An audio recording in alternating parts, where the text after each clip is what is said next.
Hey, it's your boy BT, Brendan Taylor. You're watching 5th Street Gym on South Beach. You're watching True School Sports. Tools to do it. One fight I personally want to see, I don't know how realistic it is as far as being made, but you know, you versus a guy like Terence Crawford, I think it'd be a great fight. How do you feel about that? That'd be an electrifying fight, man. The fans want to see the best fight and the best, and that's Terence that. It's all for show. All for show. Okay. Last question, I'll let you go. I actually live in South Florida. I came from South Florida. I go to the gym, and Amir Imam, a guy in your division, you know, I talk to him quite frequently. He said he wanted to fight you. You know, is that a fight maybe down the line you look at? Who? Amir Imam, young master. He just lost. He just lost. I know. He gotta work his way back up.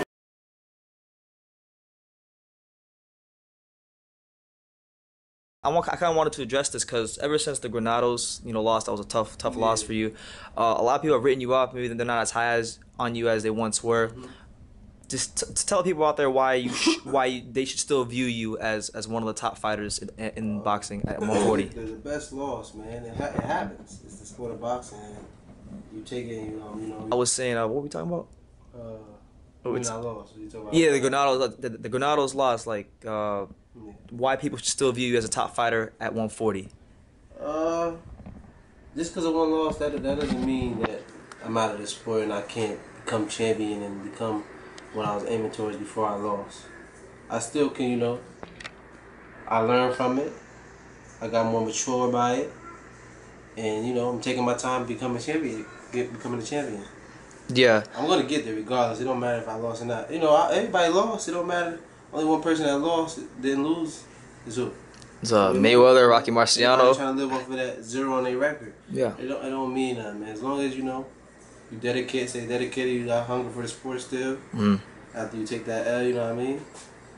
Hey, what's going on? It's your boy BT, and I came here to talk some boxing with the thousands of True School Sports subscribers. What's going on, guys? Now, hey, I've been talking about this matchup for a very long time. A very, very long time, and it's very realistic right now. It's actually more realistic now than ever. And if you guys don't know what I'm talking about, as you guys saw in the clip before this video started, Terence Bud Crawford, the man at 140. We don't know who his next opponent's going to be. We've heard Felix Diaz. We've heard, Adrian Granados. And we now, according to the WBC rankings, it's coming out that his mandatory is none other than Amir Young Master Imam. Now, does Amir Imam deserve to be Terence Crawford's mandatory based on what he's done since losing to Adrian Granados? I mean, he's only beaten Wilfredo Acuna. If you guys don't know who Wilfredo Acuna is, he is a journeyman who's gotten beaten up by tons of guys in his weight class. So, no, he hasn't done anything to necessarily earn his mandatory position. But,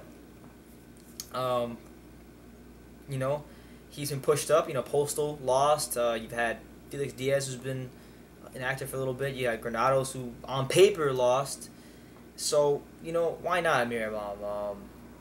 I've wanted to see that fight for a long time. I don't think he deserves it. Like I said, I'm not the one who makes the rankings. I'm just reporting on what's out there. He is right now ranked #1 at 140 by the WBC. Therefore, that makes him Terence Crawford's mandatory. And Bob Arum has also come out and said that Amir Imam is one of the top 3 options for Terence Crawford's next fight. So it's a fight that I've been talking about since 2015, like the latter part of 2015, and I've always wanted to see it. And I've always thought, regardless of what you thought about Amir Imam's loss to Granados, I always thought that Amir Imam stylistically would be a very tough fight for Crawford, because when you look at the guys he's fought, right?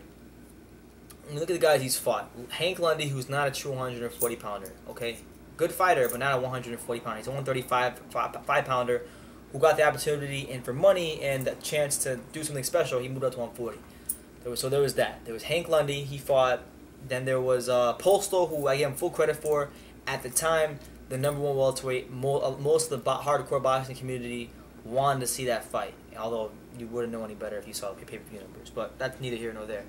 Then his team, Bob Arum in Top Rank and all that, they cherry-picked John Molina, although a lot of people will say it's not a cherry-pick because he beat Ruslan Bravanikov, but I still deem it as a stylistic cherry-pick because we know that John Molina was never going to be a live dog in that fight. So I mean, two of his 3 fights last year, if you want to play devil's advocate, were not very satisfying wins because even though he stopped Hank Lundy, he didn't put him on the canvas. I don't think he did, at least. He did. Then he knocked him to the canvas one time. And John Molina was a dead man walking at 140. So, not 2 of his 3 wins were not very impressive. And even in the Postal fight, yeah, he won rather decisively, but it wasn't the Terence Crawford that we saw in like the Gamboa fights or the Gray Beltran fights, or the Terence Crawford that people fell in love with. We didn't see in the Postal fight, and he could have been that level of sensational because he had the speed advantage on Postal. He was hurting Postal.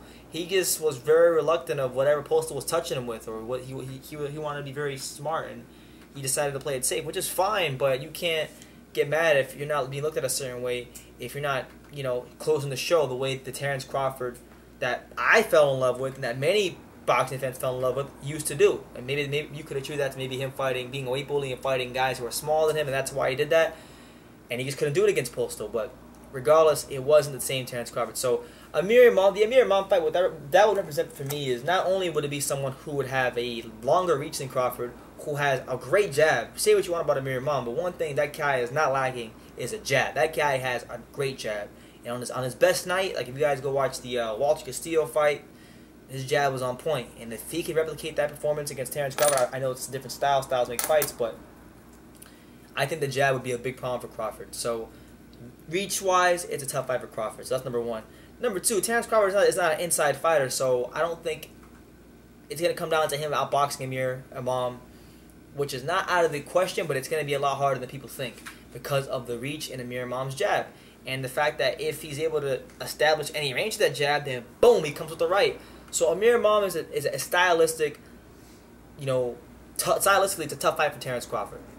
Styles make fights. Stylistically, it is a tough fight for Terence Crawford because of the reach and because the fact that Imam's got good foot speed. He's an athletic fighter as well, and he has power as well. So a lot of people are writing Amir Imam off before he lost to Granados. A lot of people were crowning Amir Imam as the future at 140. The guy's going to take over 140. He gets one loss, and now people are calling him a bum. And Granados was never a bum. Granados was a good fighter who had been very battle-tested, but when Amir Imam lost to him, and he was just ready on the night, and Amir Imam was stylistically not a good fight for him. So with all that being taken into account, Amir Imam has said on this channel that he thinks he's going to become a world champion. And if that fight happens, I'm not gonna say that Terence Crawford. I mean, I'd favor Terence Crawford in the fight, but that's if I was betting man, right? I would look at the odds. If the odds are a certain way, I would definitely. I'll go put some money on Amir Imam because it's the type of style and the type of fighter Crawford hasn't had to deal with.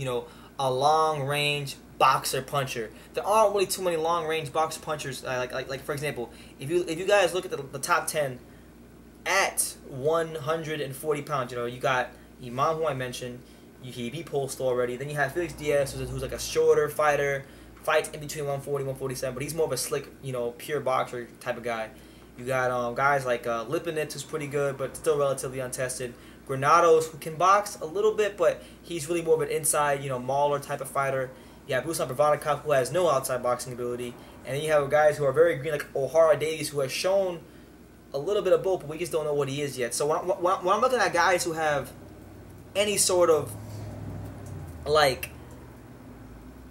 valuable pro experience and that are powerful, long boxer punchers, there are not those kind of guys available for Terence Crawford to fight outside of Amir Imam. And let's be honest, I like Terence Crawford. I'm a huge fan of him. I got him on my wall. Probably one of my top 5 favorite fighters in the sport to watch. But he has not fought or beaten a boxer puncher, like an Amir Imam type boxer puncher. He has not fought a boxer puncher and beat them. And his style was very much from the outside, and he would probably get into the type of fight where it's jab versus jab and power versus power.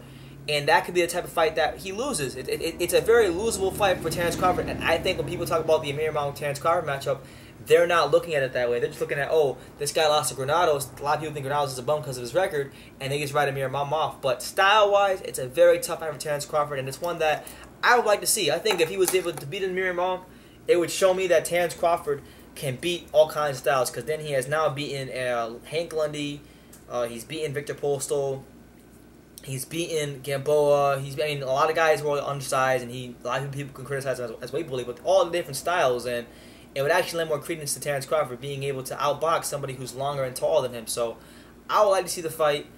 I think it would present a new challenge for Crawford, and I would actually maybe pick Amir Imam for the upset. I'm that confident. The only thing that will cost Amir Imam in a fight against Terence Crawford would be the fact that defensively he gets hit a lot. That's really it.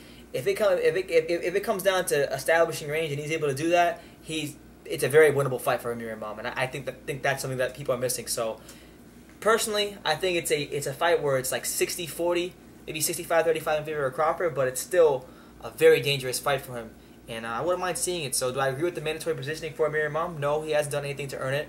He just all he did was beat a bum and Wilfredo Acuna in Pittsburgh in some random boxing show. But he's been chilling, and hopefully he's been training. I know he's always in the gym at the Heavyweight Factor. I've talked to him many times, and I'm looking forward to seeing the fight if they can make it happen. But that's the news. Amir Imam is now Terence Crawford's mandatory challenger at 140. So Terence can't run.